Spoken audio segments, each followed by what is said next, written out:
안녕하세요. 어느덧 중년에 이르게 된 여성입니다. 요즘에는 제 삶의 전성기를 즐기고 있어요. 몇 년 전까지는 상상조차 할 수 없었던 지난 날들을 회상하며 친구의 아이 돌잔치에 참석하게 되어 인생에서 만나지 말아야 했던 남편을 만나고 말았어요. 지금도 그때를 떠올리면 어제의 일처럼 생생하게 느껴지는데요. 돌잔치에서 친구의 행복한 얼굴을 보며 언젠가 저도 저렇게 결혼하고 행복한 가정을 이룰 수 있을지에 대해 부러워했어요. 친구가 아이를 낳고 고생하면서도 행복해할 수 있을까 고민했지만 저에게는 그저 행복한 아우성을 치는 것으로 보였어요. 그런 심리가 있잖아요. 친구들이 하나둘 결혼하면 나도 결혼하고 싶고 친구들이 아이를 낳으면 나도 그렇고 싶은데요. 그래서 그때 당시는 그냥 친구들의 모든 것이 부럽고 세미나에 참석했어요. 실제로 이런 브라우맷이 작은 아픈 과거에서 시작되었어요. 어릴 때 부모님을 사고로 모두 잃어버렸기 때문에 저는 세상에 홀로 남겨진 고아였어요. 그래서 뭐든 혼자서 감당해야 했고 세상에서 살아남기 위해 어렸을 때부터 할 수 있는 역체를 다 해야 했죠. 죽기 살기로 아등바등거리며 살아야 했어요. 학교 다닐 때는 공부를 열심히 했고 직장에 들어가면서도 일을 끈질기게 하는 게 목표였어요. 덕분에 학교 다닐 때 성적이 좋아졌습니다. 자금을 받아 대학에 갈 수 있었죠. 또 추측에 따르면 입사 동기보다 승진도 빨리 할 수 있었고요. 이렇게 열심히 하는 모습을 보자 주변에서는 이렇게까지 하고 살아가나 놀라워했습니다. 그렇게 살아온 것 역시 제어할 사람이 아무도 없다는 것에 대한 불안함에서 오는 본능적 생존 요구감 같았어요. 하지만 저는 그런 식으로 열심히 살다 보니 20대 초반에도 연봉이 또래보다 높았고 30살쯤 되었을 때는 제법 많은 돈을 모을 수 있었습니다. 그동안의 불안함에서 조금씩 해방되어가는 느낌이었죠. 그래도 여전히 마음 한켠에는 누군가가 제 곁엔 없다는 게 계속 생각이 들었습니다. 내가 갑자기 집안에서 쓰러지면 누가 나를 발견하고 병원에 데려가 줄까요? 만약 외부에서 사건이 발생하면 연락할 가족이 없다면 어떡하죠? 그런 경우에 나는 어떻게 될까요? 현재 생각해보면 살아있는 동안에 그럴 확률은 거의 없는 것 같은데요. 그렇게 불안감을 느끼며 마음속에서 결혼하고 가정을 이루고 싶다는 마음이 있었던 것 같아요. 하지만 실제로 그렇게 진행하려는데 부모가 없는 고아로서 누군가를 만나 결혼할 용기를 내지 못했어요. 그래서 어렵게 연애를 시작했지만 그 관계는 오래 지속되지 않았습니다. 부모님이 계시지 않아 자신을 쉽게 받아들이는 사람들도 있어서 연애와 결혼에 대해 점차 자신감을 잃게 되었어요. 친구의 돌잔치 중 자꾸 누군가와 시선이 마주치게 되었어요. 제가 그 방향을 쳐다봐도 보려고 하면 어색하게 시선을 피하면서 얼굴까지 빨개진 남자가 있었는데 그 사람이 제 남편이었어요. 남편의 첫인상은 진짜 별로였는데 평소 외모를 많이 보는 편은 아니었지만 그래도 사람이면 호감이 라는 게 있잖아요. 그런데 남편은 키도 작고 살금살금 걷는 것도 동네 아저씨처럼 챙겨서 하지 않았고 자꾸만 눈이 마주치는 것이 싫어서 나중에는 아예 등을 돌리고 앉았습니다. 그랬더니 남편이 친구의 돌잔치가 끝날 무렵에 저에게 다가와 떨리는 목소리로 이렇게 말했어요. 저기요. 혹시 괜찮으시면 나가서 커피라도 한잔 하실래요? 한 문장을 이야기하는데 얼마나 많은 시간이 걸렸는지는 모르겠지만 외모가 중요한 게 아니라 자신감이 부족한 남편의 모습에 거절을 했어요. 그러자 돌잔치의 주인공인 친구의 남편이 다가와서 구원투수처럼 도와주기 위해 나타났어요. 그 친구는 원래 그렇게 숨기기 좋은 사람이 아니었는데 전에 제 와이프가 SNS에서 미진 치사진을 올리고 자기 이상형이라고 했더니 그냥 만나서 좋다는 걸 깨달았어요. 미진 씨 괜찮으면 집에 와서 한잔 하실래요? 그래서 미진아가 같이 가서 우리끼리 차를 마셨어요. 솔직히 말해서 남편과 그 친구 남편이랑 함께 있을 때 참 불편했지만 그래도 친구가 계속 왔어요. 나에게는 몇 안 되는 소중하고 친한 친구가 있어서 거절하기가 어려웠어요. 어쩔 수 없이 그 친구네 집에 가야 했는데 그때 이왕이면 내 마음에도 쏙 드는 남자와 함께라면 더할 나위 없겠지만 대충 있다는 생각으로 들어갔어요. 금방 일어나자는 마음으로 친구 집에 들어갔죠. 처음에는 별로인 줄 알았던 그 남자는 친구네 집에 와서 한두 번 해본 것 같지 않은 솜씨로 친구네 아이도 잘 보고 친구를 도와주며 이것저것 집안일도 잘 해주더군요. 나중에 알게 된 것은 그 남자가 친구네 외로 꽤 가까운 사이라는 거였어요. 자주 집에 와서 함께 밥을 먹고 친구 아이들이 그를 삼촌 하며 잘 지내는 것을 보면서 놀랐어요. 그래서 나는 전 너희 남편과 괜찮은 사람이 있다고 했지. 그게 창원 씨야. 나는 속으로 넌 내 친구면서 나한테도 눈이라는 게 있는데 이런 남자를 소개해 주려고 했냐라고 생각했어요. 하지만 초면에 대놓고 나는 이런 자가 마음에 안 든다. 별로라고 할 수는 없어. 적당한 시기에 이런 남자가 쓸을 입에 한 방울도 되지 않더라고요. 술 못 드세요? 안녕. 미진 씨 모셔다 드리려고요. 차, 원래 술을 잘 드십니다. 아, 그렇다고 술 버릇이 나쁘거나 그러진 않아요.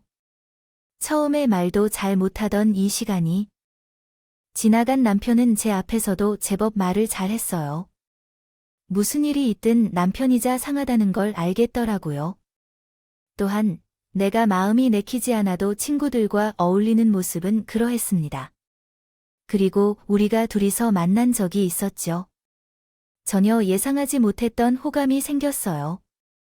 참으로 신기했지요. 게다가 밑도 끝도 없이 나는 다른 사람과 결혼을 생각한 적도 있었는데 결국 결혼할 사람을 만나면 예감이 든다고 하잖아요. 저는 생애 처음으로 그런 예감이 들었을 때 이것이 말로만 듣던 인연일 것 같았어요. 그리고 그 예감은 적중했습니다. 남편과 3년 후 정말로 결혼하게 되었고요. 결혼 초에 받은 남편은 봤던 대로 참 가정적이고 저보다 꼼꼼해서 집안일도 척척 잘 했었어요. 그중 무엇보다 결혼 후 가장 좋았던 것은 남편이 저를 참 살뜰하게 챙겨줬다는 것이었습니다. 워낙 혼자 사만 살아온 삶 속에서 누군가에게 책임을 받지 못하고 살아온 제가 결혼 후에는 남편을 더욱 사랑하게 되었어요. 주변에서는 앤 남편의 외적인 모습을 보고 제 가까이 있다며 남편의 어디가 저와 결혼한 거냐 고 묻는 사람도 덜어 있었지만 저는 그런 질문을 받을 때마다 1초의 망설임도 없이 우리 남편 정말 자상의 매력이 넘치는 사람이에요 라고 했습니다. 이런 남자는 우리 남편 말고 없을 거야. 이렇게 말했고 주변 사람들은 어색하게 웃으며 이런 대답을 하는 나를 이해하기 어려워했어요. 그때 당시 내가 낸 그 말이 참 화가 나요. 실제로 연애 초에 제가 고아라는 것을 언급했을 때도 남편은 크게 신경 쓰지 않고 오히려 이렇게 말했어요. 자네의 그동안 외롭고 힘들었겠다. 내가 조금 더 빨리 자네를 만났다면 그 시간에 자네 외롭지 않게 내가 옆에 있었을걸. 앞으로 내가 너를 항상 지킬 거야. 너만 믿어. 이제부터 너는 내가 책임질 테니. 세상에 이렇게 마음이 착한 남자가 어디 있을까요? 하지만 한 가지 사항이 있었습니다. 남편과 저는 서로 다른 입장을 가지고 있었어요. 저는 결혼 후에도 계속 일을 하고 싶었지만 남편은 아이를 빨리 낳아서 가장의 역할을 제대로 하고 싶다며 계속해서 저에게 직장을 그만두라고 말했어요. 그가 고집하는 것 같아요. 이유는 요즘은 더 이상 맞벌이 없이는 힘들다고 생각하기 때문이에요. 난 그에게 알고 나면 갚겠다는 게 아니라 모두가 맞벌이를 하면서 어렵게 힘든데 왜 난 외벌이를 고집해야 할까요? 그는 말하길 어렸을 때부터 혼자서 모든 것을 했다고 하며 이제 내가 편안하게 살았으면 하는 바람을 품었어요. 그리고 요즘은 대체로 아이를 낳고 맞벌이 하는 추세지만 그는 어릴 적부터 엄마가 제 남편은 집에서 아이와 편안하게 지낼 수 있도록 하고 싶어 하고 어려움과 더러운 일은 저 혼자 처리하고 싶다고 말했어요. 자기가 책임진다고 말한 적이 있었죠. 누군가에게 좋은 남편이 어디 있는지 궁금해할 것이라 생각할 수도 있지만 쉽게 살아가는 것 또한 경험한 사람이나 얻을 수 있는 것입니다. 앞으로 이렇게 지내다 보면 다시는 사회생활을 못할 것 같은 예감에 사로잡혀 있었죠. 남편의 말은 고마웠지만 내 마음에는 안 들었어요. 게다가 현재 임신 중도 아니었었거든요. 그래서 세상에선 여자의 입장은 남편의 편이었죠. 결혼 3개월 만에 임신이 되었고 의사는 저를 고령 임산부로 분류했습니다. 안정을 취하라고 권하던 바람에 저는 울며 잠 없기로 회사를 그만두게 되었어요. 난생 처음 아무것도 안 해도 되는 일상을 살게 된 전에 이 생활은 좋으면서도 낯설었어요. 하지만 금세 책도 보고 여유롭게 나가 산책도 하며 쇼핑도 하니까 사람이 이렇게도 걱정 없이 살 수 있는 걸 깨닫게 되었어요. 이 생활을 가능하게 해준 남편에게 고마워하고 그래서 고마움의 마음을 밖에 나가 혼자 바는 남편에게 더 잘해주려고 노력했어요. 그런데 이런 제 태도가 시간이 지나면서 전혀 예상하지 못한 문제의 원인이 되었어요. 제가 출산을 하고 초고 엄마가 되어도 도움받을 친척이 없으니 환상적인 현실이 되었어요. 지친 상태로 예전처럼 남편에게 신경을 못 쓰게 되자 남편은 그것을 문제 삼기 시작했습니다. 예전과는 상상도 할 수 없는 일인데 남편은 무심결에 예전처럼 안 그러더니 라는 말을 입버릇처럼 하며 더구나 제가 아이를 돌보느라 미안하다고 여러 번 말한 것이 결정적인 실수가 되었습니다. 남편은 마치 빚을 갚듯이 저에게 집안일이나 반찬에 대해 마음에 들지 않는다며 타박을 하고 나중에는 자기가 주는 생활비가 어디에 어떻게 사용되었는지 확인하기 위해 가계부를 검사하고자 했습니다. 당연히 저는 기분이 나빠졌고 상황이 이렇게 되었다는 생각에 화가 나서 큰 소리를 쳤습니다. 저 남자가 제게 하는 말이 참 어이가 없었어요. 가만 보니까 자기의 너무 소비가 허전한 것 같아요. 가격 대비도 모르는 것 같고 이대로는 안 되게 쓴다니까 앞으로는 나한테 필요할 때마다 돈을 타서 써 뭐라고. 이럴 거면 나의 어린이집에 맡기고 다시 일할래요. 누가 요즘 남편한테 생활비도 아니고 꼬박꼬박 돈을 타서 쓰는데 난 여유롭게 사용하려는데 자기가 그러고도 엄마야, 자기야, 부모 없이 자란 사람은 그게 뭔지 모르나 봐야 한다고 생각할 때는 엄마가 봐야 성장도 잘 되고 애착관계도 잘 형성되는 거야. 자기 나중에 우리 아이가 정서적으로 이상해지면 좋겠어요. 지금 말한 거야. 내가 부모도 없어서 모르는 거라고 그러는 거야. 내가 애를 망치려고 하는 거야, 왜? 또 언제 그렇게 말했어? 솔직히 자기 돈 관리를 못하잖아. 그래서 내가 맡아서 하는 건데 뭘 그렇게 비난하고 있어? 나중에 자기가 살림 좀 잘하는 법을 배우면 다시 경제 통제를 내려줄 거야. 전에는 남편의 허황된 변명에 그냥 입 다물고 있었어요. 저도 제 기준을 가지고 살림하고 있습니다. 자기 조장하고 세심한 기준을 제게까지 들이댔어요. 어떤 이유가 되었든 그렇게 말한 남편이 도저히 용서할 수 없었거든요. 그리고 그 다음 날부터 남편은 마음대로 경제 통제를 다 가져가더라고요. 버렸어요. 남편과 싸우더라도 다시 일자리에 돌아가겠다고 결심했어요. 다쳐서 2일이나 병원에 입원했어요. 당장 돈이 필요했기 때문에 어쩔 수 없이 남편에게 돈을 빌려서 써야 했어요.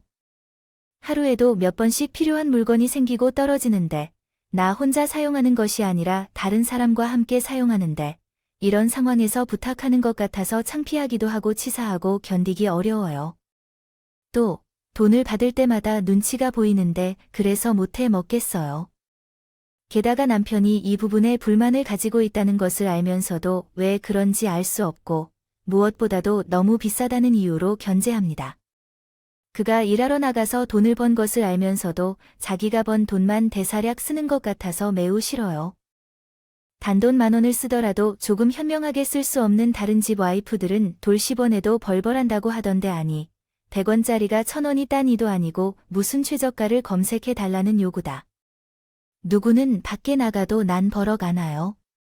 그리고 제가 원해서 직장을 그만둔 것도 아니고 자기가 원해서 직장도 그만두고 적성에도 맞지 않는 육아를 하고 있는데 저는 남편의 자신을 무시하는 태도에 더 이상 참지 못하고 다시 복직을 선언해 버렸어요.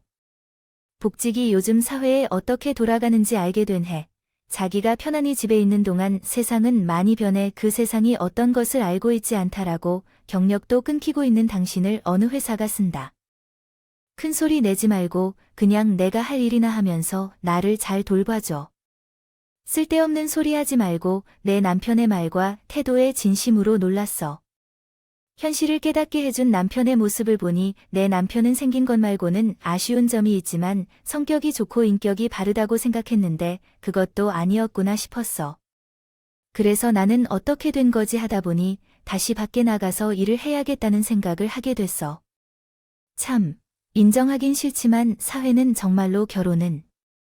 그것도 아이가 어리고 경력이 단절된 나한테는 냉정했고 남편이 모르게 냈던 이력서를 들었을 때 충격을 받게 됐어. 그런데 그때부터는 점점 자신도 없어지고 애초에 직장을 그만두라고 했던 일들이 생각나 겁이 나기 시작했어.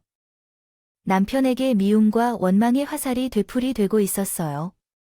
그러면서도 편안하게 살게 해주고 싶다는 남편의 소망발랄함에 내가 갑자기 방심하여 거룩져버리면서 내 잘못임을 그리 느꼈거든요. 하지만 영원히 포기할 수는 없었기에 그래도 내가 할 수 있는 일을 찾아보기로 마음먹고 지냈어요. 그런데 한날 회식 때문에 끝내 늙었다는 남편이 무슨 술을 그렇게 마셨는지 온통 취해서 제 몸을 사로잡을 수도 없게 되었어요. 현관문이 열리자마자 거실 바닥에 그대로 넘어지는 날이 있었죠. 처음에는 적당히 제어가 안 돼서 그랬던 것 같았는데 그 정도가 되는 것을 계속해서 망설이다 보니 일심을 당하기도 했지만 나 또한 직장 생활을 해봤기에 남편 또한 애를 쓰는 것 같더라고요. 그래, 네가 집에서 왜 큰 소리를 지어? 어디서 큰 소리를 지니? 그런데 술에 취한 남편은 나를 게 순츠레게 했다. 고작 외모에만 집착하는 거 아니야? 너는 최고의 편리함을 즐길 수 있으니. 갑자기 이거 뭐지? 라며 말했다가 진짜로 다 놀랐어. 정말 폰만 잡으려고 한 말인데 왜 사직서를 써? 요즘 밖에서 일하는 여자는 얼마나 많은데 눈치도 없고 더군다나 너도 어디로 가려는 거야? 그게 중요한 걸로 여기냐? 우리 둘만 편안하게 지내지. 남편이 그런 충격적인 발언을 한 것은 분명하게 그의 취중진담이었다. 진심이 아니라 폰만 잡으려 한 말에 나는 너무 충격을 받아서 헛웃음이 터졌다. 이제는 이 결혼이 망해도 한참 전이야. 잘못되었다는 것을 깨달았어요. 그리고 다음 날, 그녀가 지난 밤에 무슨 말을 했는지, 기억을 못하는지 남편은 그날 아침에도 화장대 위에 놓인 제 화장품을 보며, 지나갈 때도 없는 사람이 화장품이 왜 이렇게 많지? 그냥 얼굴 로션 하나만 있으면 되잖아. 이렇게 많은 것은 다 낭비야 하며 핀잔을 주고 출근했어요. 거기에는 스킨로션과 크림밖에 없었어요. 그뿐 아니라 흔한 에센스도 없었고 새로 산 화장품도 아니었어요. 벌써 3달이 넘게 사용 중인 화장품인데 어이가 없고 이제는 그에게 성난 말을 하기 위해 빗대는 핑계를 찾느라 고생하는 것 같아. 이젠 제게 막말을 하려고 닥치는 대로 핑계를 찾는다니 참 어렵다고 생각했어요. 저는 그때부터 언제든지 기회가 생기면 기필코 이 집을 내 손으로 깨겠다는 생각을 하며 살았어요. 그리고 마침내 제 인생에도 기회가 찾아왔어요. 남편에게 돈을 타는 것이 치사하고 더러워서 결혼 전 치밀게 했던 재봉틀을 활용해 아이들에게 옷을 만들어 입히기 시작했습니다. 동네에서 친해진 시댁과 같은 엄마에게 작아진 아이 옷을 전해주었더니 놀라운 일들이 벌어졌어요. 그 후로 한 명의 엄마가 직접 만든 옷을 입히고 문화센터 갔단 말을 해서 너무 예쁘다고 어디서 샀느냐고 물었습니다. 처음에는 팔 생각은 없었지만 자기가 직접 만들어서 팔 생각은 없었다며 놀랍게도 일하고 싶다고 말했어요. 관심은 자기가 하고 싶은 일에 있지만 물론 이게 팔릴 수 있으면 좋겠지만 제가 이 물건을 팔 것이라고 말하지 않았습니다. 들었어. 어디서 샀냐고 날렸다니까 자기. 애들도 입히고 싶으니까 알려달라고 했다니까. 저는 그 순간 이걸 놓치면 후회할 기회라는 것을 알았어요. 그래서 힘들게 모은 비상금으로 시중에 나와 있는 아이 옷을 구입해 사이즈를 참고해서 옷을 만들기 시작했고 처음엔 저에게 옷을 팔라고 권했던 엄마를 통해 마른 판매를 하다 본격적으로 블로그나 SNS를 통해 선주문을 받고 아이 옷을 제작해 판매하는 일을 시작했어요. 원래 손으로 무언가를 하는 것을 좋아하기도 했고 무엇보다 수입이 생기니 저는 없던 활력이 생겼어요. 남편이 뭐라 싫은 소리를 해도 바쁘고 정신없으니까 별로 신경도 쓰이지 않고 좋더라고요. 그제 마이는 유치원에 들어갈 나이가 되어 아이가 없는 시간을 모두 온전히 쓰기 시작했죠. 만드는데 사용한 아이 옷은 점점 입소문이 퍼지기 시작했어요. 게다가 우리 엄마는 예쁜 옷을 많이 만들어서 내가 공주님이 된 것 같아 너무 좋다며 딸이 좋아하고 있어요. 남편한테 돈 달라는 아쉬운 소리를 더 이상 하지 않게 되니 전에 없던 활력이 더 생겼어요. 1년 정도가 지나자 제 순수입은 제가 직장 다닐 때 받았던 월급과 비슷해졌어요. 이 사업을 잘 활용하면 제 두 번째 인생을 살 수 있을 것 같은 희망도 갖게 되었고요. 또한 뒤늦게 1년 동안 남편에게 생활비를 전혀 타서 사용하지 않았다는 사실을 깨달았어요. 그렇게 저는 남편이 벌어다 준 돈 없이도 충분히 아이와 함께 살 수 있겠다는 확신을 가지게 되었어요. 그래서 작지만 옷을 만들 수 있는 공방을 차리고 함께 옷을 만들기 위해 몇 명의 직원을 고용하며 본격적으로 사업을 키워가며 브랜드를 만들어 가기로 결심했어요. 다행히 지금까지 꾸준히 이용해 주신 고객분들도 계속해서 좋은 반응을 보여주셔서 제 사업은 매달 수익이 고공행진을 해오고 있었죠. 마침내 때가 온 것 같아 남편의 시선을 의식하지 않고 화장품이나 옷, 그리고 아이들에게 하고 싶었던 것들에 돈을 쓰기 시작했어요. 그러자 남편은 돈을 벌어다 주는 역할에 집착하는 모습을 보이며 어디에 돈을 쓴다는지 걱정하는 모습이었어요. 지 궁금하고 불안했고 드디어 그가 나에게 화를 내며 말했다. 당시에는 납물 대출을 받았으니 뭐, 대추가 무슨 말이야? 처음에는 이제는 돈을 아껴 쓰는 법을 배우고 돈을 달라는 말을 하지 않았는데 요즘은 아주 낭비하고 있잖아. 당신이 그만큼의 돈을 어떻게 했어? 혹시 결혼 전에 신용카드를 맥스아웃 했거나 그런 거야? 남의 신용카드나 대출에 대해 신경 쓰지 말라고. 당신도 뇌만 있으면 되잖아. 너도 참 답이 없다. 돈을 타서 쓰는 게 싫어서 지금 막 나가는 건가? 분명히 말해주고 싶었는데 당신의 대신으로 갚지 않을 거야. 당신과 함께 파출부일을 하는 게 싫어요. 몸을 팔거나 이혼해야 한다는 생각이 들어 이해하지만 우리 이야기를 좀 해보자. 그런 상황이 올 거면서도 너무 긴장할 필요 없을 거야. 나는 그런 걸 정말 싫어해요. 빚을 갚거나 이혼하기로 결심해야겠네요. 둘 중에 선택해야죠. 뭐, 몸을 팔아 이혼하라고? 그래, 이혼하자고요. 당신 말대로 하면 돼요. 저는 자신감 있게 말했어요. 그저 남편이 이혼하라고 말한 것을 믿으려면 안 되잖아요. 하지만 제 자신에게 너무 맹세할까요? 남편은 제가 드러낸 담담한 태도에 금방 신복해 하더군요. 이번에도 마찬가지로 말을 하셨어요.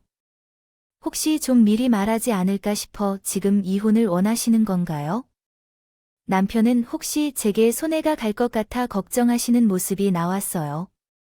말했지만 그 모습이 너무 어처구니 없어서 일부러 아무런 말도 하지 않고 방으로 들어가 버렸어요.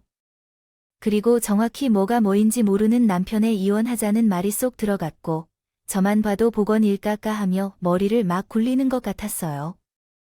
그 사이에 남편이 제가 수입이 있다는 사실을 알면 순순히 이혼을 해주지 않을 것 같은 생각에 변호사 사무실을 찾았고 아이도 제가 키우면서 남편과 깔끔하게 이혼할 수 있도록 소송을 준비했어요. 아이를 생각하면서 오늘 준비하고 있다는 것이 미안했지만 아빠가 저렇게 아내를 존중하지 않고 함부로 다루는 모습을 보고 자란 딸이 나중에 남편과 같은 남자를 정상이라고 생각할까봐 이건 아니라는 것을 제가 몸소 보여줘야겠다고 생각했어요. 제가 생각했던 대로 그리고 이웃에게 말해야겠다고 느꼈어요. 제가 이혼 소장서를 법원에 제출했고 남편인 N씨가 이 사실을 알게 되자 그는 회사를 빠져나가 내 집으로 오며 물건을 부수고 행패를 부렸어요. 그 순간 전에는 감사해하며 증거 사진을 찍었어요. 내가 복권을 당첨받았다면 그래서 우리가 이혼해야 한다는 이유로 다양한 핑계를 대지 않는 게 어때? 복권 당첨이든 말든 당신과는 상관이 없잖아. 어차피 우리는 이미 남편과 부인의 자리는 아니라서 계속 혼인 관계를 유지해야 할 이유가 있는지 의심스럽다. 여태까지 내 덕분에 일을 편하게 해왔다면 나한테 상관이 없다고. 이혼을 원한다면 그렇게 받아간 돈을 돌려주지 않는 한반대로 돌아서 돈을 갚으라는 걸 당신이 이 상황에서 미쳤다고 생각하고 있네. 그리고 이 동네에서 너 좀 스럽다는 거야? 지나가는 개조차도 나를 따름이다. 그리고 내가 복권에 당첨됐다고 한다면 누가 믿겠어? 그래. 방금 내가 말했잖아. 복권 마지막 나랑은 상관없다고. 학교 다닐 때 공부를 못 해왔지? 나 복권 맞았다고 한 적도 없어. 빚을 작힌 돈이 생겨났다고 해도 너랑은 상관없다는 의미야. 내가 준 몇 푼 안 되는 돈 21년 넘게 주기도 했나? 모르겠네. 그런데도 넌 내가 차려준 밥이나 반찬을 잘 2차로 먹더라. 여기서 지저분하게 굴 필요 없고 판사 앞에서 재판을 받을 때 얘기할 게 참 많거든. 그리고 방금 그 사진 정말 고마워. 덕분에 소송이 이렇게도 길어지지 않았을 텐데. 나는 아이를 그 집으로 데리고 가야 할 것 같아. 나와 미리 마련해 놓은 오피스텔로 갔어요. 당연히 집 밖에서 아이를 놓고 가라고 또 싸움을 벌이긴 했는데 아이가 하나는 엄마랑 살 거야. 아빠는 무서워하고 하나는 엄마만 좋아해 아빠를 거부하며 때릴 수 있는 바람에 의외로 쉽게 아이를 데려올 수 있었죠. 그 남편은 동네 사람들에게 제가 아이 옷을 팔아 돈을 제법 많이 벌었다는 말을 들었는지 소송을 하는 동안 저에게 하루가 멀다 하고 소송을 취하하고 있었어요. 지금이라도 서로 마음을 맞춰서 잘 살아보자고 문자와 음성을 남기며 혼자 생각을 하더라고요.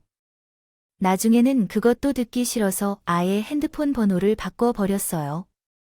그리고 6개월이라는 소송 끝에 혼인 생활이라는 것이었습니다. 남편과의 1년 이상의 생활비를 주지 않은 부당한 대우, 아이 양육과 가정일을 돌보는 중에 남편의 한쪽 행위가 왜곡된 이혼 이유로 인정되어 결국 저는 그를 떠나기로 결심했습니다. 이혼 후 나 혼자 여유로운 시간을 보내고 있는 순간 나 홀로 서 있는 느낌이 너무 좋다는 생각이 들었고 법원을 나올 때까지의 삶이 얼마나 좋은지를 느낄 수 있었습니다. 하마터면 소리를 지려고 했지만 남편은 나보다 더 많이 벌고 있음에도 불구하고 자존심 상하게 여겼고 가난한 사람처럼 나를 깔아뭉갰습니다. 그 다음에는 이렇게 말했습니다. 미즈나 미안해. 내가 힘들어서 잠시 돌아섰어. 그치만 난 정말 너도 사랑한대 생각해도 소름이 돋네요. 진심 알잖아. 난 그때도 그렇고 지금도 자기만 행복할 수 있다면 뭐든 할 수 있어. 그래, 그럼 이렇게 구질구질하게 굴지 말고 제발 내 인생에서 빠져나가. 돌았건 미쳤건 난 그동안 충분히 불행했고 앞으로 절대 다시는 그렇게 살고 싶지 않아. 하나는 아빠 없이 클 하나는 생각해. 아빠 엄마한테 막말하고 무시하고 돈이라고 하면 좀 스럽게 구는 아빠. 나 안 우리 딸이 너 같은 남자 만날까봐 무서워해. 그러니까 어줍잖게 팔지 말고 가망 없으니까 포기해. 저는 매달리는 남편을 거칠게 뿌리쳐버려요. 그리고 그 자리를 떠나려는데 제 등 뒤에서 완전히 바뀐 태도로 말하는 남편의 목소리가 들렸어요. 돈 때문에 사람을 무시한 적은 없습니다. 다만 처음에 회사를 그만두라고 한 건 맞아요. 그래서 돈을 가지고 유순히 했습니다. 그러니까 돈이 생기니까 다시 예전처럼 자신감도 생기고 너무 좋아져서 다시는 그런 남자와 얽히고 싶지 않아요. 얼굴만큼 인성도 거지 같은 사람이었나 봐요. 한때 착하고 올바른 사람으로 생각했던 게 날 돌았나 봐요. 이제는 정신 차려야 해서 절대 다시 만나지 말아야 할 거예요. 제 남편과 마지막까지 법정 앞에서 더러운 싸움을 하며 마무리했어요. 남편은 아직도 살던 집을 처분하지 못해서 거기에서 살고 있다고 해요. 들려오는 소문에 따르면 저와 이혼 후가 완전한 폐인이 되었고 직장에서도 해고되었다는 압박을 받으며 살고 있다고 합니다. 원래 그 정도로 멍청하지는 않지만 그동안 함께 살았다는 사실 때문에 남편의 소문에 마음이 무겁다고 말씀하고 계십니다. 그러나 그런 남편과 다시 관계를 맺지는 않을 것이며 남편을 소개해준 친구도 제 상황을 듣고 너무 미안해하며 어떻게 해야 할지 모르겠다고 하고 있다고 합니다.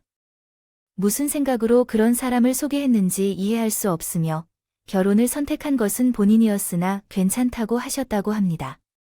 다행히 아이는 아빠를 찾지 않고 잘 지내고 있습니다. 요즘 감사하게도 하는 사업이 잘 되어서 저는 본격적으로 사무실 없이 아이 모델 2명을 선발하여 이제는 공방이 아닌 공장에서 옷을 제작하게 되었기 때문에 매우 바쁩니다. 일하는 시간을 쪼개 딸과 함께 행복한 시간을 보내기도 바쁘지 않아요. 하지만 이런 시간을 허비하고 싶지 않아서 이제는 신경 쓰지 않으려고 합니다. 또한 딸에게 아빠에 대한 부정적인 이야기는 하지 않는 것이 좋을 것 같아서 앞으로 남편 얘기를 최대한 자제하려고 합니다. 이 내용을 마지막으로 하고 부디 예전처럼 집에서만 놀고 먹다가 무시당하며 살아가는 분들이 있다면 자신이 가장 잘할 수 있는 일을 포기하지 말고 찾아보기를 권유하고 싶습니다. 비록 고아라는 과거 불행한 결혼을 거쳐 만들어진 지금의 저지만 저는 이제 예전보다 훨씬 더 소중하고 행복한 삶을 살고 있는 것 같아요. 소중한 인생과 딸을 얻었기 때문에 앞으로의 삶은 현재의 행복을 지키기 위해 노력하며 살아가고자 합니다.